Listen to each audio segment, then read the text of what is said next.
Assalamualaikum warahmatullahi wabarakatuh. Selamat siang Bu Siska. Waalaikumsalam warahmatullahi wabarakatuh. Iya, apa kabarnya nih? Alhamdulillah baik Bu Yuni. Bu Iya. Yuni gimana? Alhamdulillah baik juga.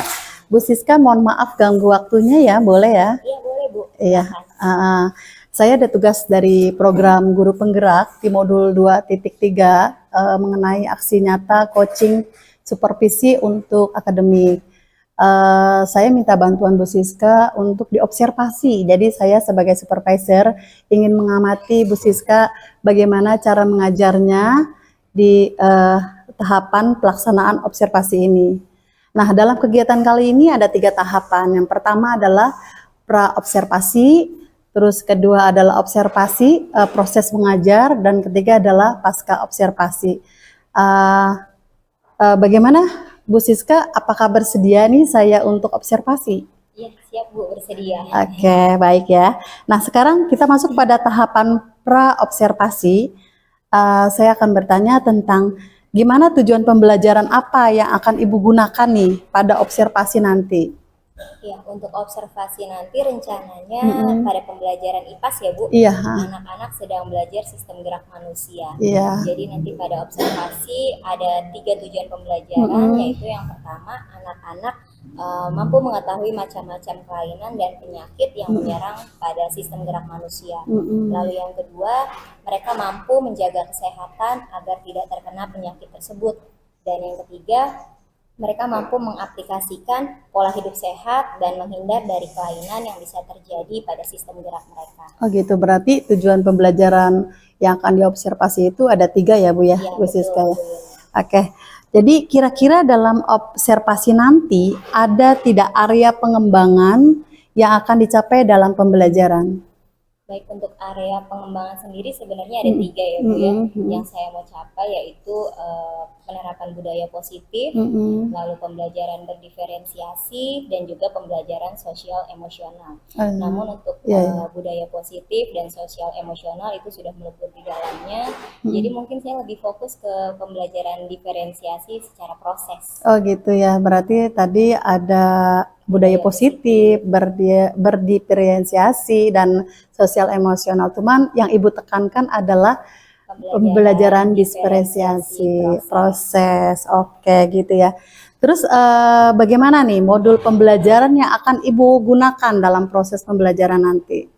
Untuk pembelajarannya sendiri saya menggunakan strategi berkelompok ya Bu, dengan berbasis permainan melalui aplikasi Wordwall. Seperti itu, jadi mereka akan berkompetisi, juga di dalam kelompok itu mereka akan diskusi serta presentasi. Gitu ya, jadi seru sekali kayaknya sepertinya ya. Nanti ya, terus ada model pembelajaran, strategi. Nah, sekarang saya mau tanyakan adalah media yang akan Ibu gunakan dalam pembelajaran nanti apa ya?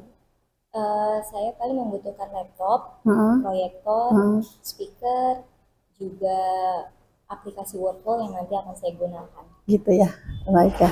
Nah, kira-kira kapan nih waktu pelaksanaan observasi? Di jam berapa dan hari apa?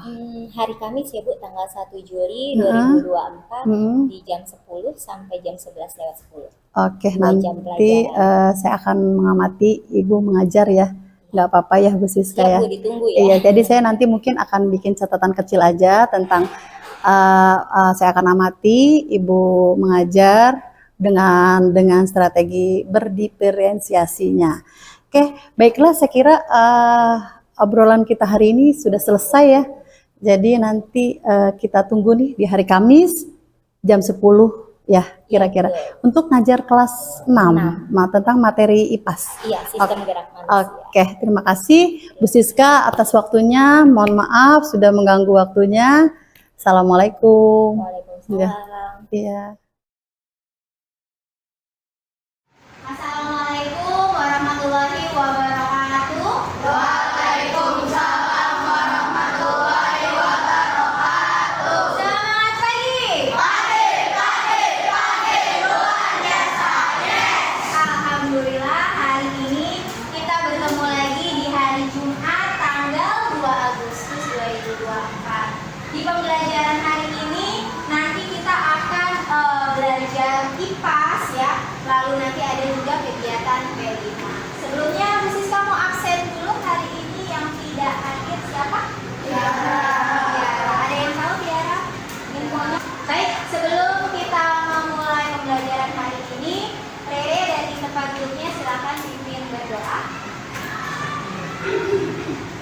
Sabila, let's pray together.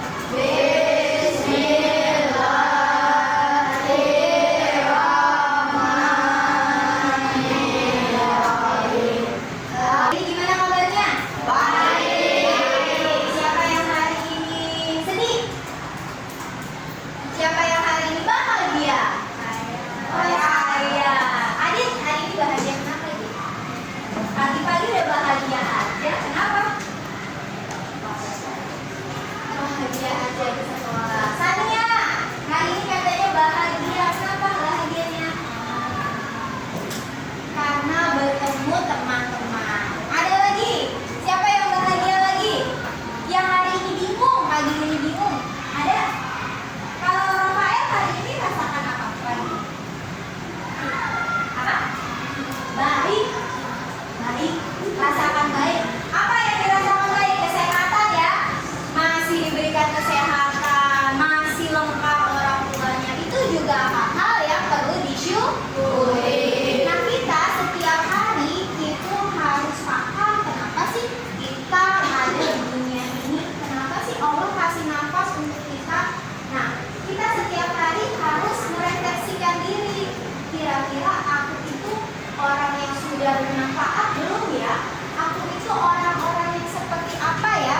Yang disukai kakak, yang disayang keluarga atau istrinya. Mana yang merupakan rangka gerak atas? Pada bagian tangan ya. Di sini ada yang namanya tulang apa? Tulang lengan atas. Di bawahnya tulang lengan atas ada lengan. Lengan apa? Tulang apa?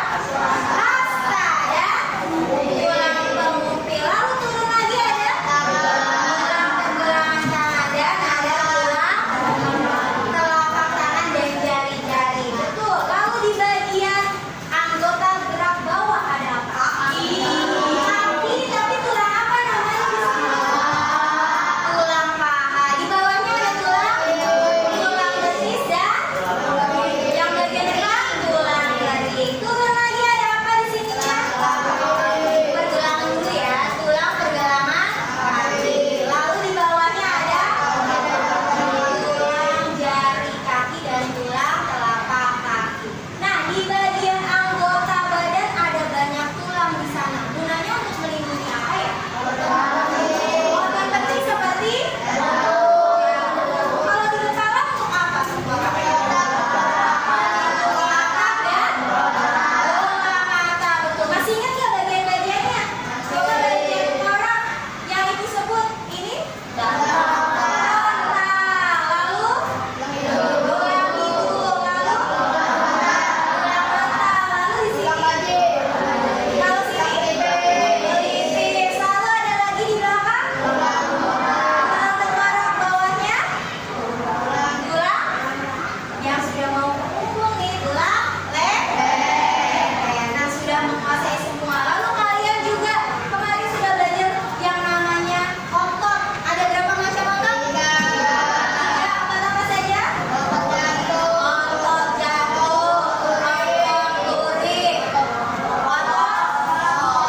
Nah, sudah belajar tulang, sudah belajar ototnya. Sekarang kita akan mengenal bagian-bagian atau apa sih penyakit-penyakit yang bisa menyerang sistem gerak manusia. Nah, untuk itu bisnisnya kita kalian untuk perhatikan video berikut. Kalian temukan informasi yang ada di video ini, karena nanti Bu Siska akan coba berikan pemahaman tindak lanjutnya ya.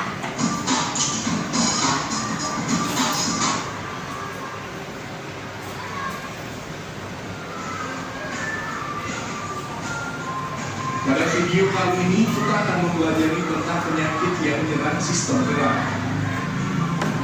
Penyakit yang menyerang sistem gerak adalah tersusun atas kalsium, suatu zat yang sifatnya keras. Sifat keras tersebut membuat tubuh memiliki bentuk yang kokoh. Tulang membuat kita dapat berdiri tegak, menggenggam pensil, menopang tubuh saat duduk, dan melakukan berbagai aktivitas lainnya. Meskipun tulang pada dasarnya kuat, bukan berarti tulang tidak dapat rusak. Begitu pula dengan otot dan sistem saraf di dalam tubuh kita. Semuanya bisa saja mengalami kerusakan apabila kita tidak dapat menjaga dengan baik anggota tubuh kita. Berikut beberapa contoh penyakit yang dapat menyerang sistem gerak. 1. Osteoporosis. Osteoporosis adalah penyakit yang menyebabkan kepadatan tulang menurun sehingga tulang keropos dan mudah patah. Penyakit ini disebabkan kurangnya kalsium pada tulang. Oke, yang pertama ada penyakit apa? Osteoporosis. Kalian sering dengar ya? Ada di iklan-iklan apa tuh? Obat? Anlin apa? Ya, anlin produk apa? Susu. Pernah dengar susu anlin? Iya, di situ kan dibilang katanya untuk mencegah osteoporosis. Tapi kamu sendiri sebenarnya tahu gak sih osteoporosis itu apa? Di situ dikatakan osteoporosis adalah penyakit tulang yang disebabkan kepadatan tulangnya menurun. Jadi tulang itu di dalamnya nggak kosong, dalamnya ada isinya berupa zat kapur, kalsium, fosfor ya. Tapi ketika dalamnya sudah mulai berkurang, tidak dinutrisi oleh makanan, tidak dinutrisi oleh vitamin, maka tidak lagi padat. Bayangkan kalau misalkan lemari kan terbuat dari kayu ya. Ada lemari kayu, tapi yang kayunya kayu serbuk. Lama-lama serbuknya meropos. Apa yang terjadi? Roboh lemarinya, patah. Nah, tulang kamu bisa terjadi hal yang sama. Ketika tulangnya tidak dinutrisi dengan baik, yaitu tadi pola makannya ya, tidak pernah minum susu. Nah, siapa di sini yang masih minum susu sampai saat ini? Adit, jadi minum susunya pagi. Oh, nggak tentu ya. Yang penting 1 hari 1 kali, betul ya. Jadi meskipun kalian sudah kelas 6, tetap harus rajin minum susu, karena susu itu bukan untuk anak bayi doang ya. Kita yang sudah tua pun nih, Bu Sisma, juga sebenarnya harus minum susu supaya apa? Kepadatan tulangnya tetap terjaga, jadi tidak keropos. Tapi kalau keropos, kebentur dikit, patah ya.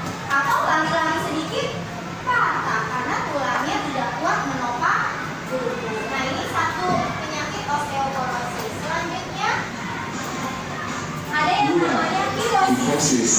Kifosis adalah kondisi tulang belakang yang membuat bagian punggung sebelah atas membulat secara berlebihan. Akibatnya penderitanya terlihat bungkuk ke depan. Kifosis dapat disebabkan karena kelainan bawaan atau postur tubuh yang jelek saat masih anak-anak. Oke, ini kifosis bisa dilihat dari sini bentuk tulang belakang yang agak membulat. Sini ya, tulang belakang agak membulat. Kenapa sih kok Bu bisa begitu? Harusnya kan tulang punggung kita lurus ya. Kenapa katanya? Penyebabnya apa? Bawaan. Ada yang karena penyakit bawaan, tapi ada juga yang karena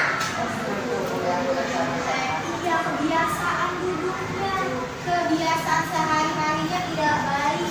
Coba kalian posisi duduknya dulu nih. Apa iya setiap hari begini, Resya?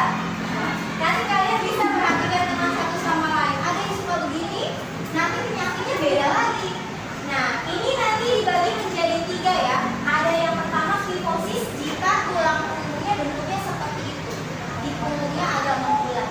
Berikutnya adalah lordosis. 3. Lordosis. Lordosis adalah kelainan tulang punggung di mana bagian bawah melengkung secara berlebihan. Kondisi ini menyebabkan punggung bagian bawah terlihat lebih menonjol. Lordosis dapat disebabkan karena obesitas sehingga tubuh kelebihan berat badan di bagian perut, kelainan bawaan, kecelakaan, atau kelainan sistem saraf. 4. Skoliosis. Skoliosis adalah kelainan tulang punggung yang membengkok ke kanan atau ke kiri. Biasanya kelainan tulang ini disebabkan oleh posisi duduk yang tidak tepat. Skoliosis dapat disebabkan karena kelainan sistem saraf, kelainan bawaan, atau kecelakaan.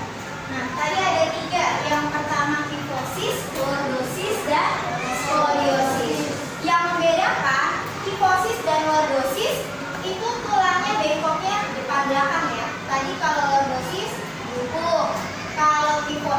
kifosis bungkuk, kalau lordosis bagian sininya. Nah, kalau skoliosis dia ke samping kanan kiri seperti kita bisa lihat, ya. Ternyata tulangnya bengkok seperti S. Itu juga salah satunya akibat kalau posisi duduknya tidak duduk tegak, ya. Jadi kalau kalian yang masih usia bisa perubahan nih nanti tulangnya ya, masih bisa berubah, usahakan duduknya sudah mulai diatur, jangan ada belok-belok gitu ya, supaya tulangnya benar sampai tua. Berikutnya ada 5. Defisiensi vitamin D. Defisiensi vitamin D adalah suatu kondisi ketika tubuh kekurangan vitamin D. Kondisi ini menyebabkan tubuh lebih mudah mengalami kram dan kejang otot, nyeri dan kelatuhan tulang, bahkan dapat menghambat pertumbuhan. Pada beberapa kasus, kekurangan vitamin D dapat menyebabkan tulang kaki menjadi bengkok. Vitamin D bisa didapatkan secara mudah dengan berjemur di bawah sinar matahari, Pak. oke, defisiensi ya, defisiensi vitamin D. Kenapa vitamin D?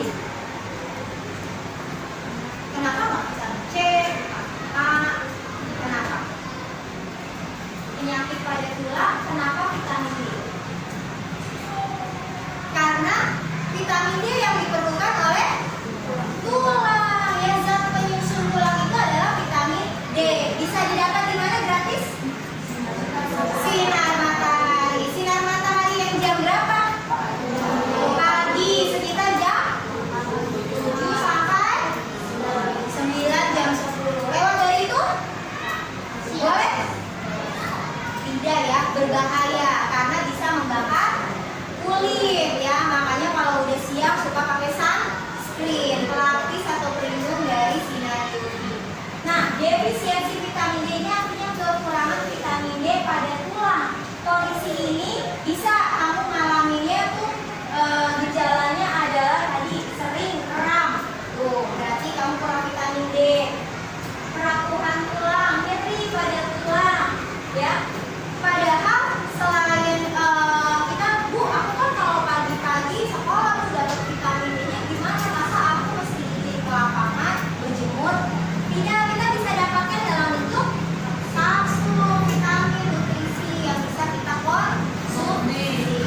Nah, untuk ibu-ibu hamil itu juga anak-anak yang ada di janinnya itu dia sudah nutrisi dari dalam kandungan.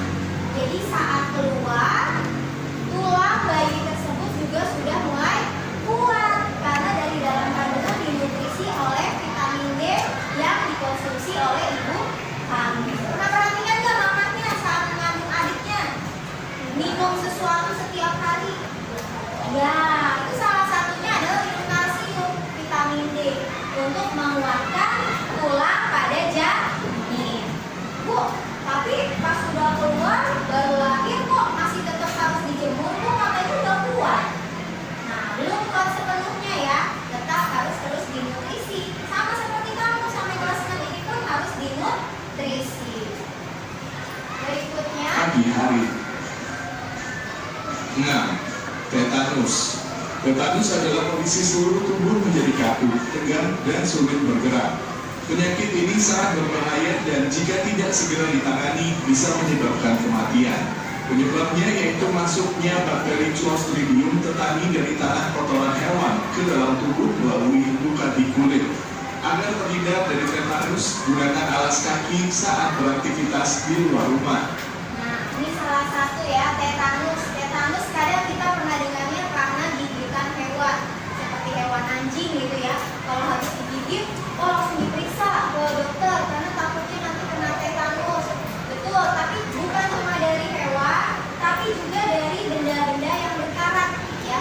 Contoh, kamu lagi main kena paku, pakunya karatan. Yang menyebabkan tetanus itu bukan paku karatannya, tapi ketika lubang pakunya itu sudah di kulit kamu ada lubang dan tidak segera ditutup atau diobati, bakteri siapa? Clostridium tetani ini akan masuk ya melalui si luka terbuka itu. Nah, itulah makanya penting kalau kamu terluka langsung segera dibersihkan, diobati, jangan dibiarkan begitu saja. Terus yang terakhir nih, gunakan alas kaki. Ini ibu masih suka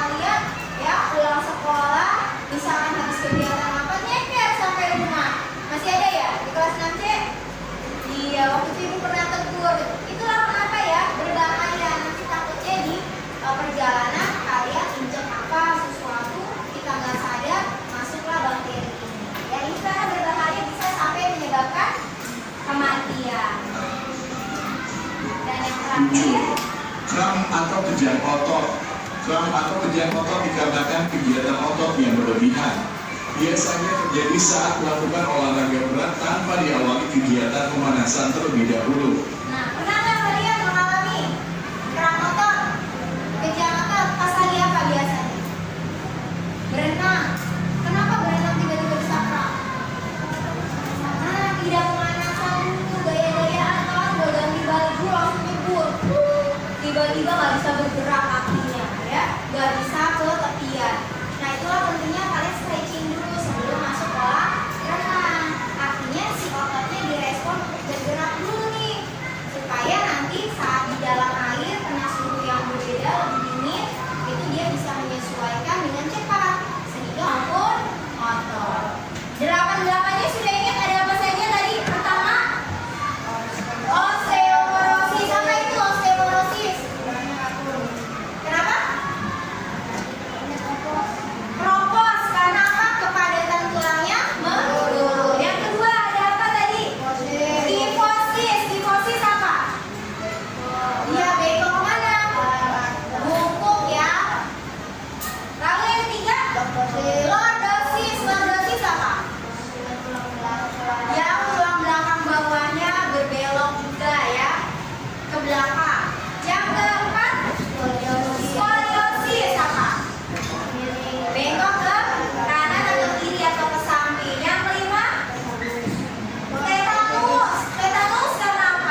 Benar. Silakan. Apa yang Gilang lihat di sana dideskripsikan dengan kata-kata Gilang.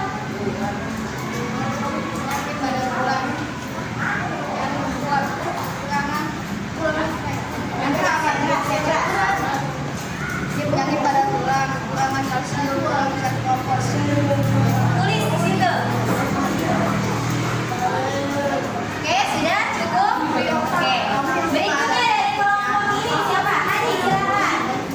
Jangan.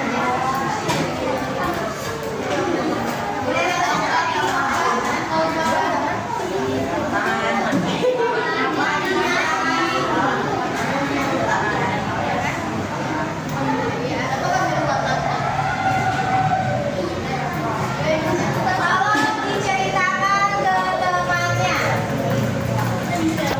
Apa itu yang Hadi ya? Yang keras.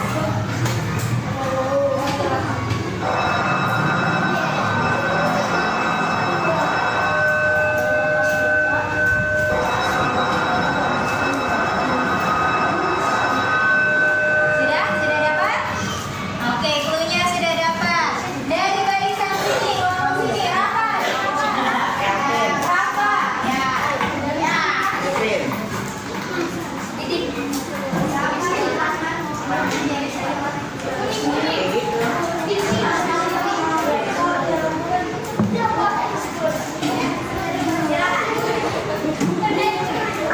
dia ngomong ke mereka. Olahraganya terlalu berat.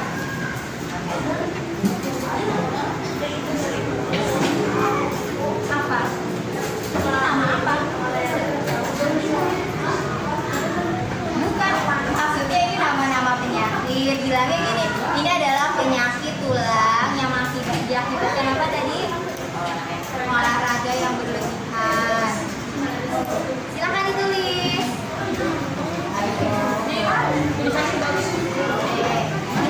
Berikutnya, silakan kembali orang yang berbeda. Orang yang berbeda dari kelompok sana. Silakan Aiko.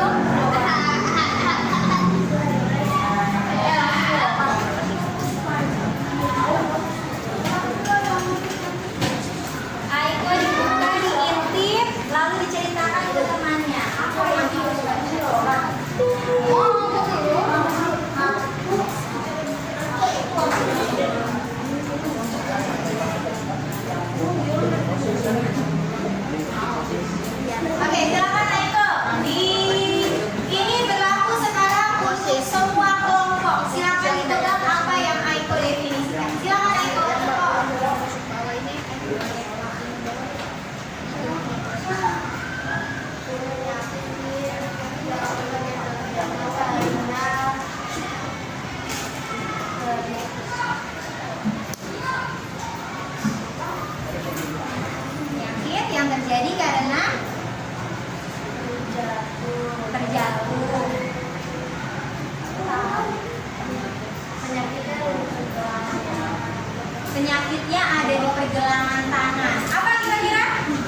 Rafa sudah.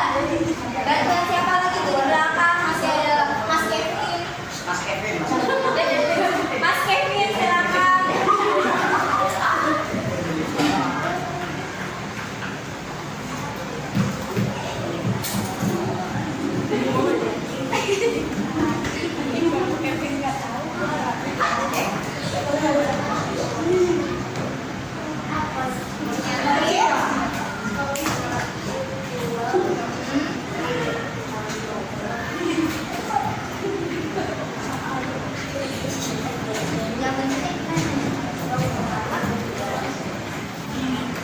Yang bentuknya membungkuk.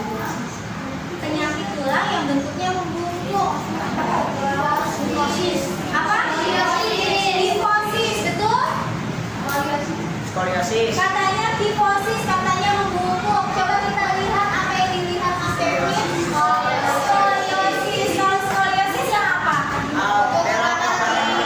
Kiri ke kanan atau ke kiri samping ya, itu namanya skoliosis. Kalau yang ke depan tadi betul kata Adit, kifosis. Oke, silakan duduk. Terima kasih. Ini yang ke samping. Lalu tetanus. Yang biasanya karena gigitan luar atau karena besi sikaran ya, sehingga lubangnya terbuka dan masuk bakterinya. Lalu apa ini? Ini tadi keseleo katanya veteran. Apa tuh? Menyerangnya bagian mana? Pergelangan, baik tangan maupun kaki. Kifosis. Iya, pada tulang belakang ya. Membungkuk ya, ke depan bokok. Defisiensi vitamin D. Vitamin D. Osteoporosis. Ya, apa? Kepadatan tulangnya membungkuk. Berikutnya keram otot. Karena gerakan tiba-tiba ya, tanpa peregangan dulu. Dan yang terakhir adalah lordosis. Lordosis ya, yang ke belakang ya, tulang belakangnya atau tulang ke belakang. Nah, itulah tadi macam-macam penyakit yang menyerang sistem gerak pada manusia. Lalu tadi pada tayangan tadi juga sudah diinformasikan, kita bisa loh menghindari penyakit-penyakit ini dengan cara satu, olahraga teratur. Oke. Dua, makan makanan berprotein dan mengandung vitamin D, kalsium, dan fosfor. Terus apa lagi? Berjemur boleh. Apa lagi? Ini sikap tubuh kalian gimana? Menjaga sikap tubuh sehari-hari sehingga kita bisa terhindar dari berbagai penyakit ini. Nah, itulah tadi materi yang bisa Ibu sampaikan terkait penyakit-penyakit pada sistem gerak manusia. Nanti untuk pertemuan berikutnya kita akan melanjutkan ke penyakit lainnya ya. Oke, untuk itu saja yang Ibu bisa sampaikan. Mohon maaf jika ada kata-kata yang salah. Ibu akhiri. Wassalamualaikum warahmatullahi wabarakatuh. Waalaikumsalam warahmatullahi wabarakatuh. Assalamualaikum, selamat siang Bu Siska. Waalaikumsalam Bu Yuni, Iya. selamat siang. Selamat siang, iya. Apa kabarnya Bu Siska? Alhamdulillah baik. Baik ya. Seperti sebelumnya kita sudah sepakati, saya ada tugas dari CGP di Angkatan 10 nih Bu Siska di modul 2.3 tentang coaching untuk akademik. Ada 3 tahapan nih. Yang pertama adalah praobservasi, observasi, dan pasca observasi.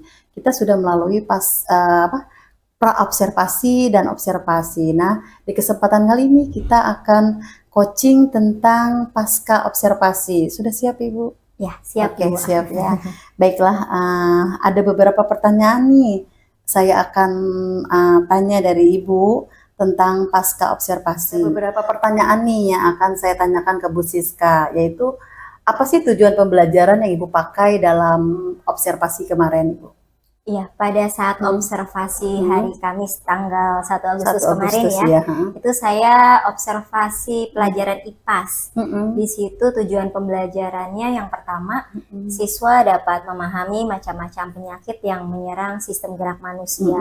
Lalu yang kedua, siswa dapat mengadopsi pola hidup sehat, bagaimana agar terhindar dari penyakit tersebut.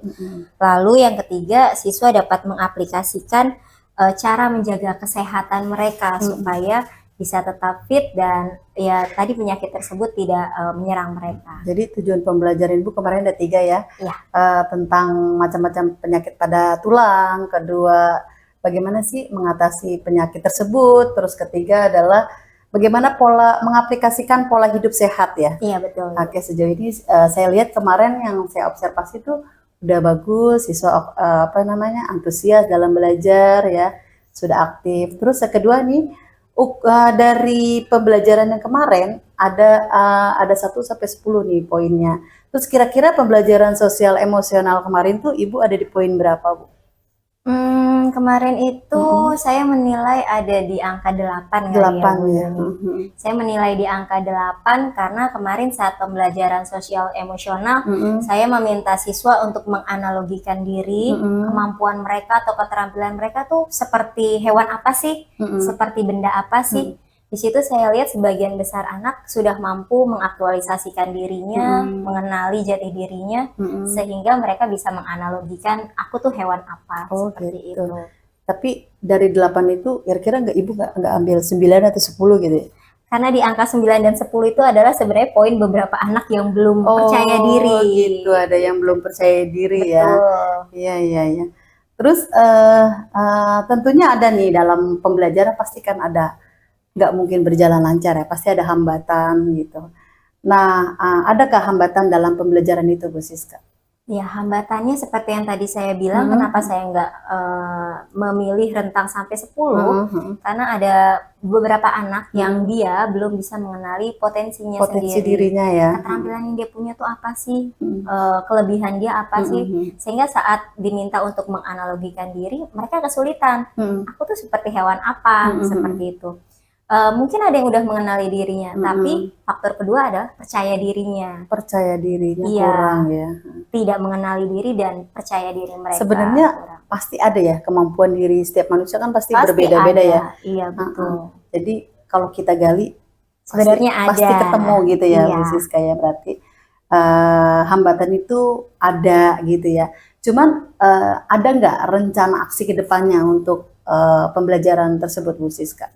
Iya, untuk rencana aksinya karena tadi ada siswa yang belum mengenali diri, kemampuan diri, itu saya rencananya mau memberikan asesmen diagnostik non akademis.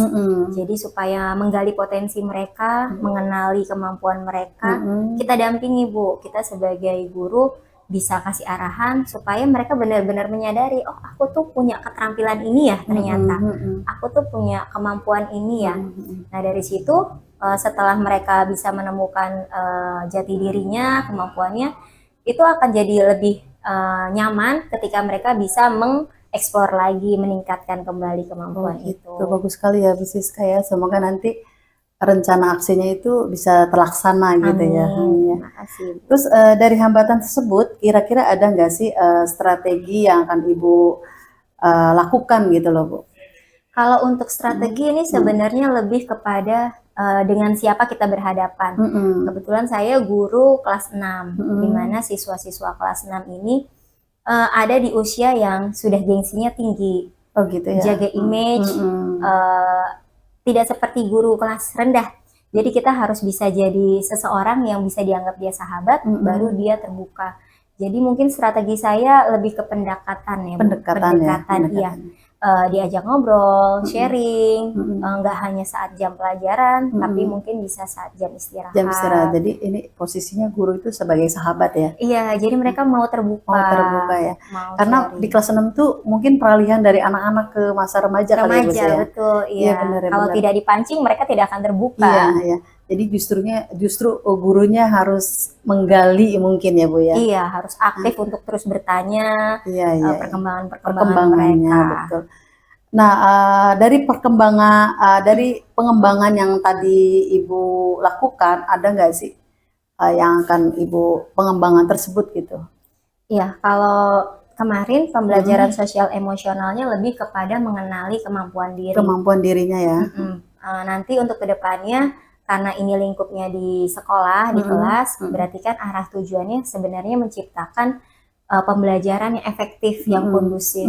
Di situ saya berpikir akan mengadakan mindfulness, yaitu menggiring atau merujuk anak-anak supaya bisa konsentrasi dengan iringan musik, mereka bisa calm down sebentar, supaya mereka juga bisa mengelola emosi mereka untuk siap nanti belajar. Jadi itu untuk melatih tingkat Konsentrasi dan fokus fokus mereka. ya. Iya, Iya. iya. Baik sekali Bu Siska, itu melatih seperti itu. Jadi anak tingkat emosionalnya itu Mereka bisa ini terkelola dengan baik. terkelola ya, dengan Bu. baik ya dipandu Bu Siska ya. Nah, terus menurut Ibu apa sih tingkat keberhasilan pembelajaran tersebut Ibu? Menurut Ibu gitu gimana? Pembelajaran sosial emosional itu saya katakan berhasil jika setiap anak itu akhirnya mampu dengan sadar diri, bukan dengan paksaan, bukan dengan ketakutan, tapi dia sadar diri, bisa melakukan setiap halnya dengan emosi yang terkontrol dan melakukan sikap-sikap yang tidak menyimpang. Yang tidak menyimpang ya. Jadi tetap harus diawasi sama gurunya. Jadi tidak melakukan hal-hal yang menyimpang karena udah masa remaja nih kayaknya Bu ya. Iya. Terus ada nggak kira-kira yang dapat membantu Ibu dalam dukungan mengajar tersebut? Oh ya, pastinya kalau di sekolah kita ini ya bekerja sama dengan guru-guru mapel lainnya. Ada guru agama, guru PJOK, guru bahasa Inggris. Kita saling bersinergi supaya kita satu frekuensi untuk bisa memberikan pembelajaran sosial emosional ini dengan baik. Nggak lepas dari itu, saat mereka pulang ke rumah, otomatis orang tua lah yang berperan penting di sana. Iya benar. Kita harus tetap mengedukasi orang tua supaya pembelajarannya sama prinsipnya. Nyambung gitu ya Bu ya? Iya, Nyambung, dilanjutkan di rumah. Iya. Seperti itu. Jadi soalnya udah belajar di sekolah udah bagus gitu ya, kita kelola emosinya, ntar di rumah Jangan sampai di rumah malah kebalikannya. Oh iya, kebalikannya. Jadi harus bersinergi ya dengan orang tua, dengan guru bidang studi ya. Betul, Ibu. Iya Ibu. Terus kira-kira komitmen apa nih yang sudah Ibu lakukan terhadap pembelajaran itu Bu? Komitmennya mungkin satu ya. Di sini butuh yang namanya komunikasi yang nyaman antara guru dengan siswa. Dengan komunikasi yang nyaman itu pasti akan kita bisa memberikan motivasi, bisa memberikan ilmu, transfer ilmu itu dengan baik. Saya akan komitmen untuk terus melakukan pendekatan dengan siswa sebagai sahabat, supaya mereka juga nyaman dengan keberadaan hubungan guru dan murid ini, tidak terlalu jomplang yang segan atau takut. Iya benar. Ya, dengan begitu nanti mereka juga bisa memahami kondisi mereka masing-masing. Jadi sudah nanti lama-kelamaan saya lepas, mereka sudah bisa dengan mandiri. Seperti itu. Jadi komitmennya Ibu sudah melakukan pendekatan secara konsisten ya Bu ya. Terus merespon anak-anak dengan dari hati. Dari gitu. hati ya. Enggak kita belajar sebagai ini saya guru gitu, tapi sebagai teman atau Sebagai sahabat teman, ya. sahabat. Terus pertanyaan terakhir nih Bu Siska, dari kegiatan coaching ini adakah yang dapat dari hasil percakapan kita hari ini gitu loh? Dari coaching ini di awal di pra observasi ya, itu Bu Yuni sudah mendampingi, sudah membimbing saya untuk menemukan strategi yang terbaik untuk pembelajaran yang dilaksanakan. Itu saya merasa seperti saya mengembangkan potensi yang ada pada saya, sehingga saya tidak duduk diam tapi coba mencari strategi-strategi baru. Lalu pada pasca observasi ini saya juga akhirnya dipancing oleh Bu Yuni nih sebagai coach untuk mencari solusi yang terbaik dari hambatan yang saya hadapi. Iya. Semoga kedepannya nanti kita lebih baik lagi gitu ya dalam pembelajaran ya. Ya, amin. Amin. Kayaknya cukup sampai di sini nih Bu Siska, karena coaching kita hari ini pasca observasi sudah selesai. sudah ada masalah dan hambatan, kita dapat menemukan solusinya Iya. gitu. Baik sekali. Semoga kedepannya pembelajaran lebih baik lagi. Amin. Oke, Bu Siska, saya kira cukup sekian saja pasca observasi ini. Mohon maaf sudah mengganggu. Terima kasih. Assalamualaikum warahmatullahi wabarakatuh. Waalaikumsalam warahmatullahi wabarakatuh.